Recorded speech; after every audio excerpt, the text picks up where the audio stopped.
Hello and welcome to another episode of the Socialistics Social Media Agency Stories podcast.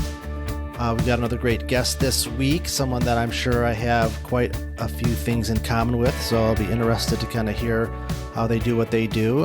So I want to welcome Wayne Mullins from Ugly Mug Marketing. Welcome to the show. Thank you so much, Jason. I'm excited for our conversation and really looking forward to it. Awesome. Well, let's just jump right in. Tell me your agency story. Where did you start? How did it come to be? And, who are you guys and what do you do? Yeah, absolutely. So this journey actually started back when I had a lawn and landscape company. So a while back, I had a lawn and landscape company. And over the course of about a 3-year period, we grew that company very rapidly.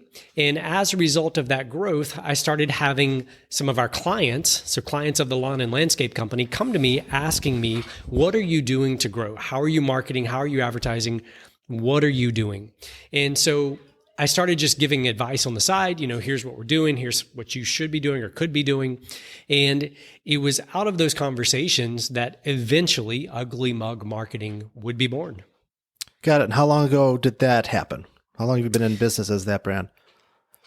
Yeah, so the lawn company would have been way back in the day of 2003 through 2006. I sold that company in 2006. And at that point, I actually already had some people paying for marketing advice, marketing help. I didn't officially start Ugly Mug Marketing, though, until 2009. Okay.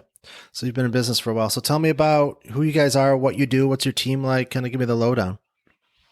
Yeah, so we focus primarily on 3 core areas: web development, social media marketing, and then traditional marketing, everything from television, radio, print, direct mail, you name it.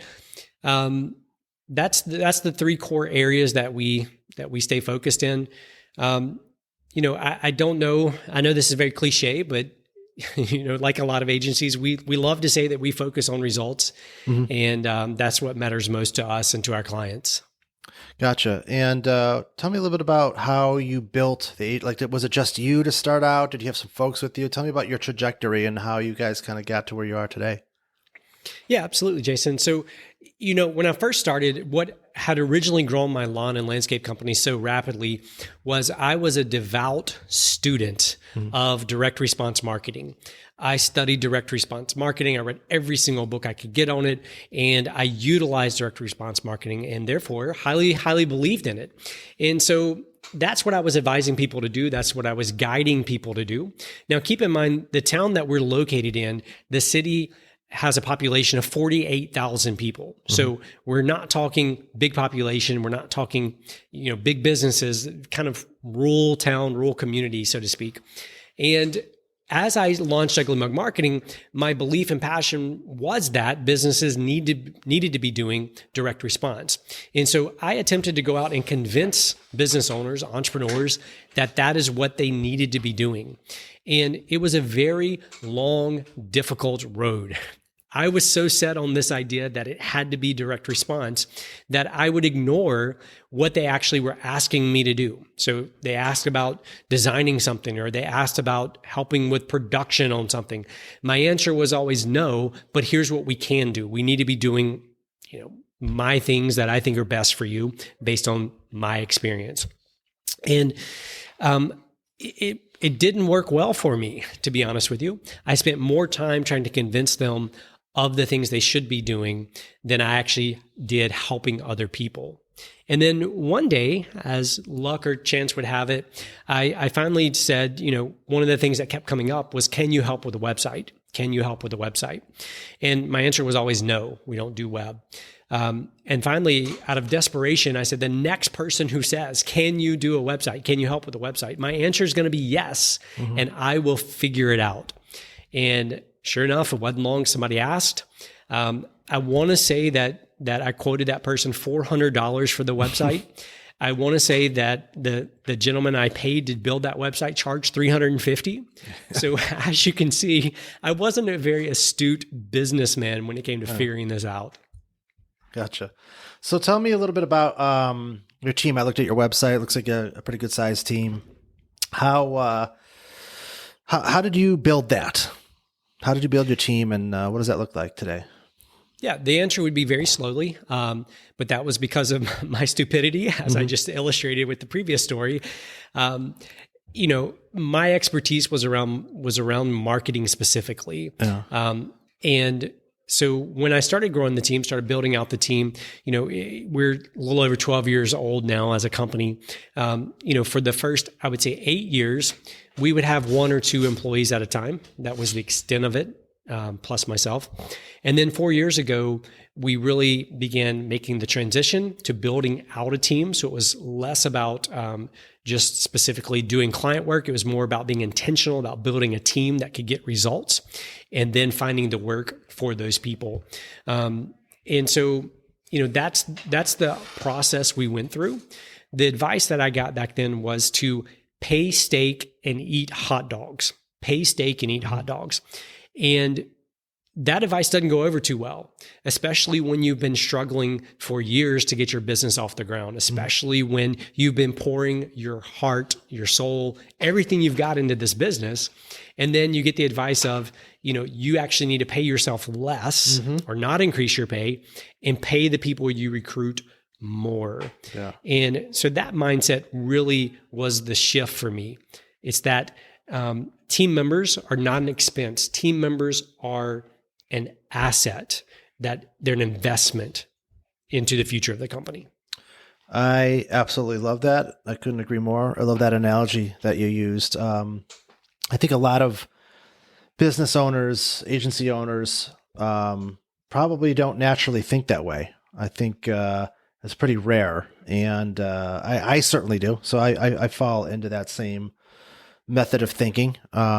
And a lot of it has to do with just, I think a lot of it comes down to, are you just that kind of person? Are you the kind of person that can be comfortable with that and has a good heart, or you're generous, or you just, but at the same time, recruiting and interviewing and hiring and turnover, all of those things are tremendously time consuming and expensive. And I would argue, and I'm sure you probably agree, by paying people more, what they're worth, maybe even more sometimes, there's a higher propensity of those people sticking around longer and you not having to constantly replace people and have a revolving door. So ultimately it ends up saving you money because you're not having to go through that sort of thing over and over again. Yeah, absolutely. And generally speaking, when you're willing to pay more, you're able to attract a different caliber of people to that position. So yeah, I completely agree with that. Gotcha. And have you, so in that regard, and I probably already know the answer to this question. So have you had the luxury of having people on your team that have kind of been with you for an extended period of time? And if so, how has that benefited your agency? Yeah, absolutely. So I have, currently the longest running is 4 years. I had somebody else prior to that was 4 years. And those people are still here, so that clock is still ticking up. Sure. It's still increasing. The thing that's uniquely challenging about where we're located is that most of the talent doesn't stick here. So most of the talent in marketing and advertising doesn't stay around here just because there aren't that many jobs available. Yeah. And so they end up in bigger marketplaces. And so for us, recruiting is very, very difficult. Hiring is very difficult. Part of that also has to do with our level of expectation. For us, this is not an exaggeration, but for every 100 applicants that we get, we will probably talk to about 30 of those people. Of those 30, we will probably actually interview less than 10 of those people. Yeah. And we may end up hiring one of them.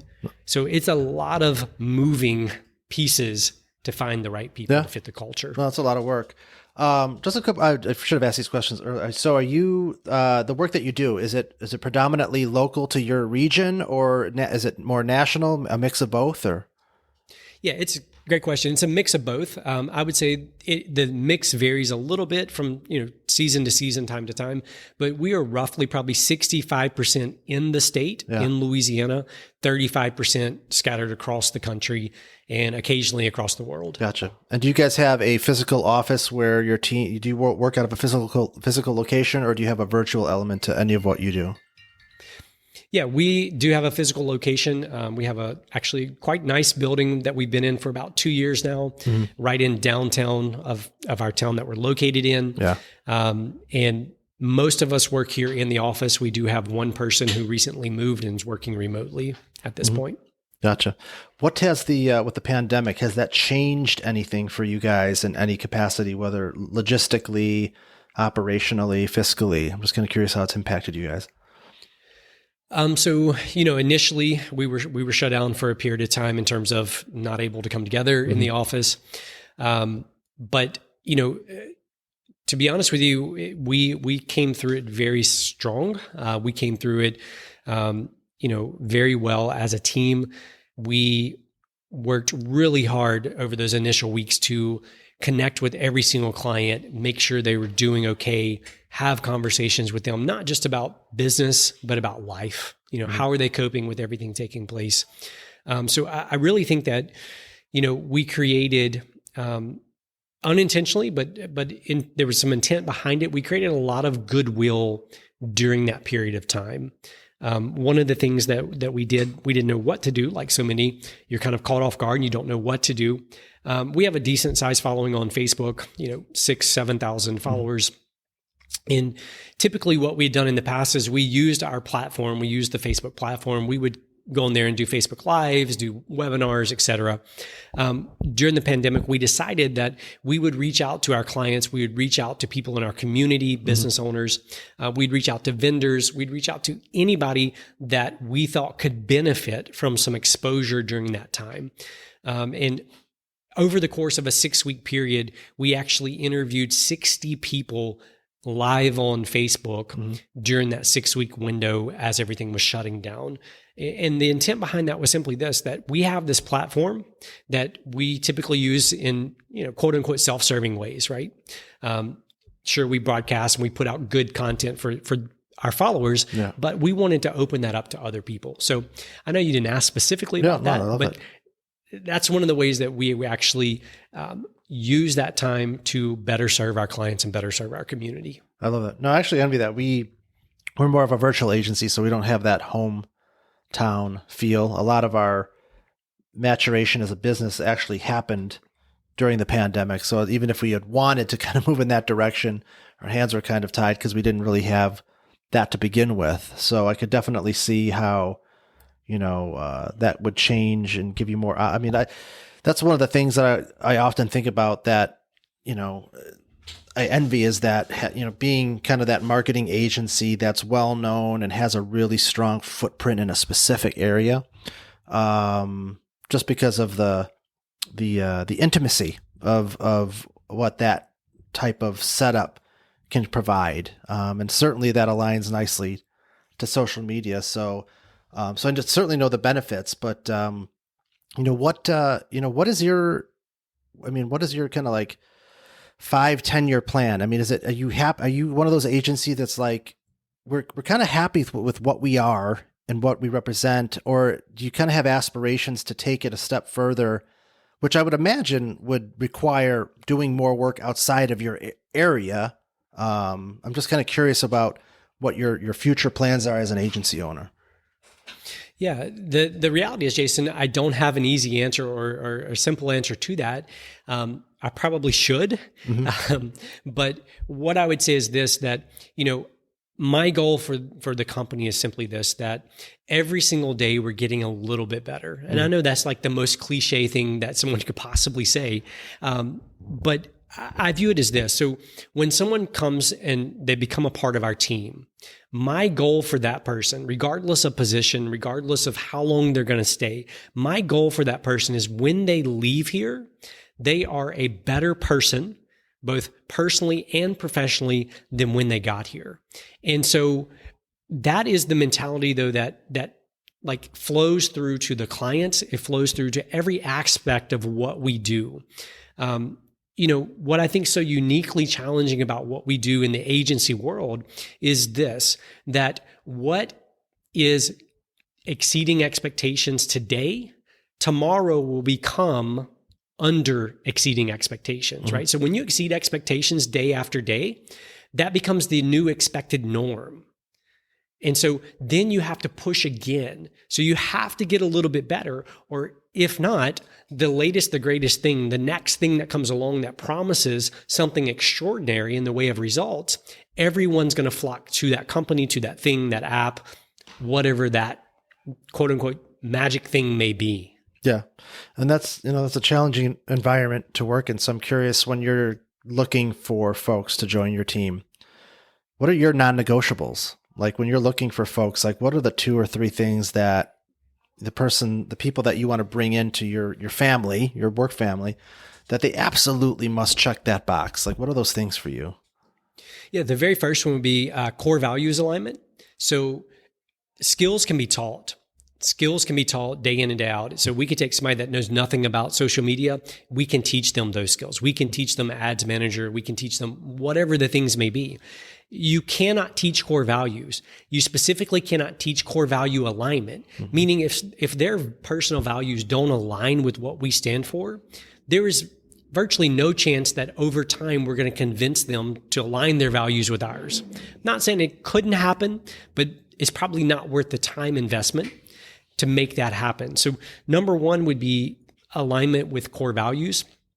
The second thing would be this idea, which it ties back into one of our core values, but of being a lifelong learner, right? We want people who are passionate about learning something new. So it doesn't have to be about marketing. It doesn't have to be about business necessarily, but it does have to be about learning. They've got to have that mindset of, I don't know as much as I should know about this area. I'm going to keep learning. I'm going to keep pushing. I'm going to keep growing. So those would be 2 things. Mm-hmm. Excellent. So I want to talk a little bit about how you guys, how you inbound leads, outbound leads, like what is your process or what's been your areas of success for attracting and gaining new clients? Yeah. For the longest, I felt guilty about this, Jason, because we were terrible marketers. Mm-hmm. All of our business came from word of mouth, virtually 100%. And to this day, 95+% of our business is word of mouth. Wow. We've gotten better though at leveraging how to get word of mouth. Mm-hmm. We've gotten better at being intentional in attracting word of mouth. So an example of what I mean by that would just simply be this. So, when we launch a new website for somebody, for example, we will make a post on social media that says, congratulations to X, Y, and Z. We will then spend money promoting it to people who like that page, who are interested in that page if we're able to target it. So in other words, if that audience is big enough and we can target that group, mm-hmm. we're going to target that group. And the reason is this, because then everyone in that circle sees, oh, this place I like just got a new website. Oh, that's interesting. This company did it. Yeah. And so what that does is it's a psychological trigger. It's that social proof that, if they use them, they're probably a decent company. So, when the website conversation comes up, I'm at least give them consideration, at least reach out and try to connect with them. No, I love that. That's a great tip. What percentage of you had mentioned, you said web, social, and some traditional marketing. What's the percentage breakdown in terms of the work that you do? Do you have a sense of that, or? Mm-hmm. Yeah. So in the past, it's roughly been a third. Mm-hmm. And that's ebbed and flowed over the years. We're currently at roughly 40% on traditional marketing. Mm-hmm. And then the other 2 departments are roughly splitting the remaining. So that's where we currently are. So 30, 40. Yeah. Is that math right? Don't challenge me on my math here, because math's not my thing. I'm not going to do that. Not me. So do you find, do you find it easier to kind of get an entry point with clients with a tangible thing? Like when you talk about a website, it's like this physical thing. It's like, we need this thing. You build this thing. We can see it. We can hear it. Like it's tangible. And then that opens up the door to maybe some of the things that they can't touch, taste, or feel, like, social media. I mean, yeah, you can see the content, but like it's often a big mystery for a lot of clients that we come across in terms of how that can actually work and drive real results for their business. So a lot of times, it's more of a struggle for us because there isn't that tangible thing that a client may know that we physically need this thing. And then that kind of opens up that opportunity to do other things when you have projects like that. Are you finding that your entry points with clients typically lead that way, or is it just kind of a mix? Yeah, no, what you're saying is absolutely true. So our number one salesperson for a new website for us is the competitor of the person who called us. Mm-hmm. So let's just use a dentist office. So a dentist office calls us and says, hey, we're interested in getting a quote on a new website. 9 times out of 10, we find out that one of their competitors just got a new website.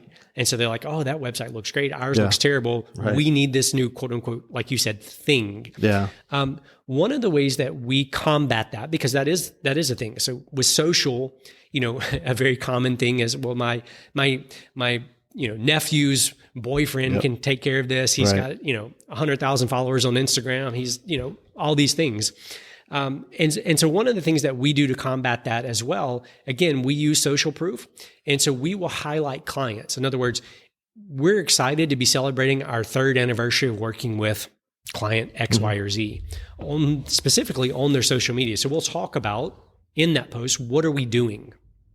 Right. So we will specifically call out social media. We will specifically mention a few of the things that we're doing or have done for that client over that time period. Mm-hmm. And again, what we're looking to create with that is we're creating some tangible evidence of this otherwise kind of mysterious, like digital thing that really any kid with a smartphone could do, so to speak.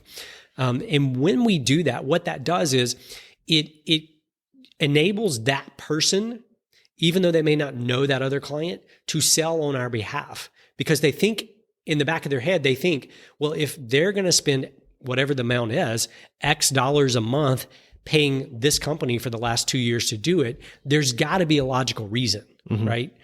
It's not just some random person who decided to waste a bunch of money with a local agency on their social media. There has to be a logical ROI behind that. Yeah. The only other thing I'd say that we always attempt to do is we always attempt to identify the low-hanging fruit first with any client. And this would be on social or on traditional marketing. And we attempt to replace our fee, whatever we charge, with new revenue as quickly as possible. Mm-hmm. So we will be pretty adamant in some instances on what are the first things we need to do. Because we know that the sooner we can cover our own fee with new revenue, we've got a client for life. Yeah. We've got a client for life. And so always look for the low-hanging fruit first. In other words, what are the things that could be done that would drive revenue that you can show that traction to, right? You can take what you've done and say, here's what we're doing. Here's the new revenue generated. Here's how we're able to connect those two pieces. Yeah. When you can do that, you will have clients for quote unquote life. Yeah, I love that. One of my favorite questions I love to ask agency owners, because I think it provides some really great insight for those that are just starting out or thinking about starting out, is, what if you went back and could do something differently around your building your agency, missteps that you made or things that took you a while to kind of figure out? What's 1 or 2 things that kind of come to mind that you would have done differently, or if you were recommending to somebody who's looking to kind of get into this that they really need to be thinking about? Yeah, great question. I'm going to give you 2 answers. One's going to be more tactile, more specific. The other one's going to be kind of not so much that. And I'll start with the first one, which is I wish I hadn't believed the stories that I told myself for so long. So let me give you a specific example of that. Mm-hmm. So for the longest time, I carried this story around with me that I wasn't a great leader or a great manager. And for that matter, that I wasn't even a good manager or a good leader. Mm-hmm. I carried that story with me for so long that it continually played out in my business. Now, that's just one example. There was a lot of examples of stories that I carried over or brought, from my previous experiences into this agency that I believed to be true, which weren't actually true. When I shifted those stories, the business began to shift. So that's kind of the more, I don't know, mystical or Sure. more woo-woo answer. Yeah. The more tactile one is this. I wish that I had increased prices sooner. Mm-hmm. I wish I had increased prices sooner. So, we always go into things and we go in a little bit timid, right? We go in wanting, we come from a position of need Yeah. instead of a position of abundance. And so when we come from that perspective, we come in at a price that devalues our services. It devalues even our entire industry, right? You choose one of those buckets, marketing, social, or web. It devalues those because we price ourselves so low that we're now frustrated by the fact that we got the project because we're charging so little. We're frustrated. Therefore, we don't give them everything that we know they need or deserve. They get frustrated because they're not seeing the results that they hope for. And so it's this horrible cycle that we get into, all because we weren't confident enough in our skills and our ability to price ourselves at the level they need to be priced at. Yeah. That is a phenomenal piece of advice and incredibly timely. I'm part of a mastermind group, and we were talking about price and how it's so. I mean, I went through that exercise of feeling uncomfortable raising prices, and like you had said, like operating out of need and not really charging what you're worth. And we've gotten past that for the most part. But I constantly see it's almost like every agency owner goes through that. There's not a single agency owner that doesn't experience that struggle. And it really isn't anything more than just training yourself to get comfortable with it. It's a mindset, it's really just getting past this idea that you're going to lose an opportunity because you're charging too much. But the fact of the matter is, if that's the case, then they're not the right fit for you. And to your point, which I love, is that, and I talk about this all the time, the power of saying no. You have to be comfortable saying no. Sometimes a particular client isn't the right fit for you fiscally. And, maybe sometimes the bigger clients can pay for some of the smaller ones and you take those on, but generally speaking, everybody's not going to be a fit, and you don't want to get into a situation where you're charging less than what you're worth. It frustrates you. It frustrates your team. It impacts results. It's a recipe for disaster. So I love that. And I could not agree with that more. It's definitely something that most agency owners experience in some capacity.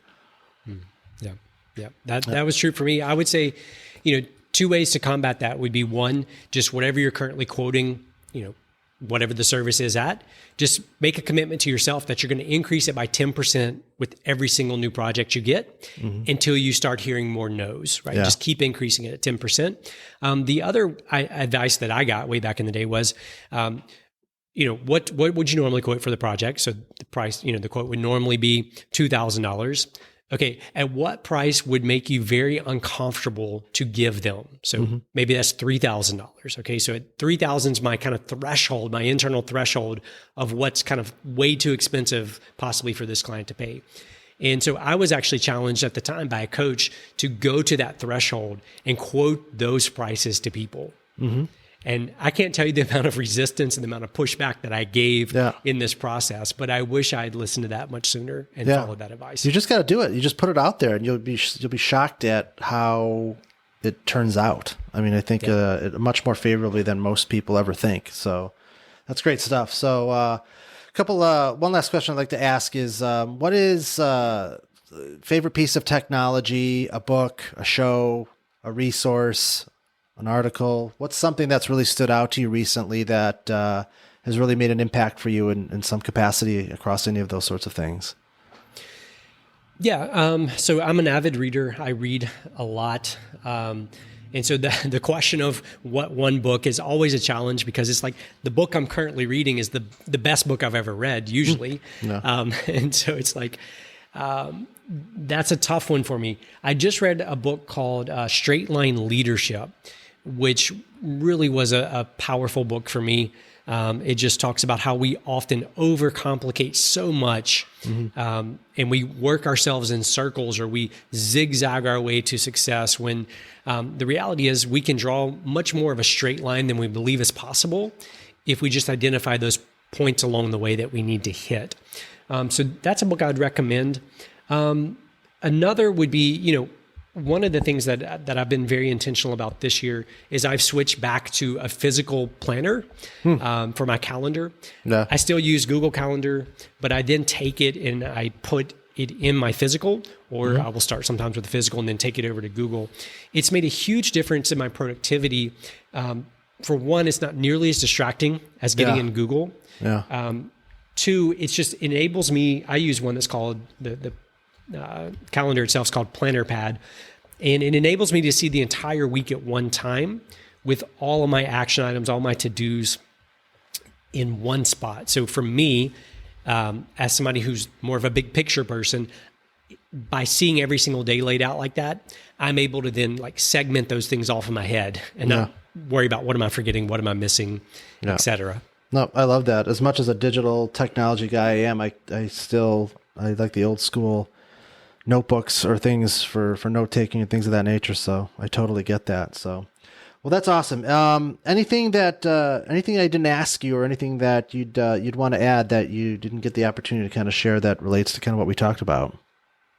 Yeah. The only other thing I would kind of add is that, when it comes to building an agency, when it comes to building a team, for the longest for me personally, that I thought culture was just this thing that was just latest buzzword, and that culture was this thing that, Silicon Valley companies took care of. And, it was all about the napping pods and the stock kitchens and all this crazy stuff. But what I finally realized was that if we are unintentional about our culture, then we are intentionally creating a bad culture. So if we're unintentional about the culture, we are intentional about creating a bad culture. Yeah. And when I embrace that, when I begin putting in effort and really thinking through what culture are we creating, things begin to shift. So that is when, what I would call, the term I would use is, that is when we begin building out a self-accountable, high-performance team. Mm-hmm. That mentality shift for me was huge. It was profound. And so I would challenge anyone listening to be intentional about your culture. And if you want to know what your culture currently is for your agency, your culture litmus test is this: how do people perform when the boss is away? So if you're the agency founder and you're listening to this, when you're gone on vacation and not checking in all the time, what's the performance look like of your team? That is what your true culture is. That is the definition. That's the litmus test for your company culture. Yep. And so for me, I want a culture that is self-accountable and high performance. And so I then work backwards from that. We've worked backwards literally over the last 4 years on figuring out what are the pieces and components that help us build out that type of culture. I love that. Yeah, no, culture is very important to me, even more so because we're virtual. We're not in the same space, so even more challenges inherently with that. So you really have to make that a priority to build, even more so, I would argue, in that particular case, because you don't get the opportunity to kind of get that face to face. So I love that. I love everything you've shared. This is why I love doing this, because it's somewhat therapeutic, and it always feels good to be able to have these conversations with folks that just understand what I've gone through, and that's great. I love what you guys are doing, and I really appreciate you carving out some time to kind of share your story, and really look forward to just kind of staying in touch and watching you guys do your thing. So thanks for being on the show today. Thank you so much, Jason. I likewise enjoyed our conversation, and always enjoy learning and listening to other people, kind of in the same field, doing the same thing that we're doing. So thank you for the invite. For sure. One last thing, where can people find and learn more about you and or your agency?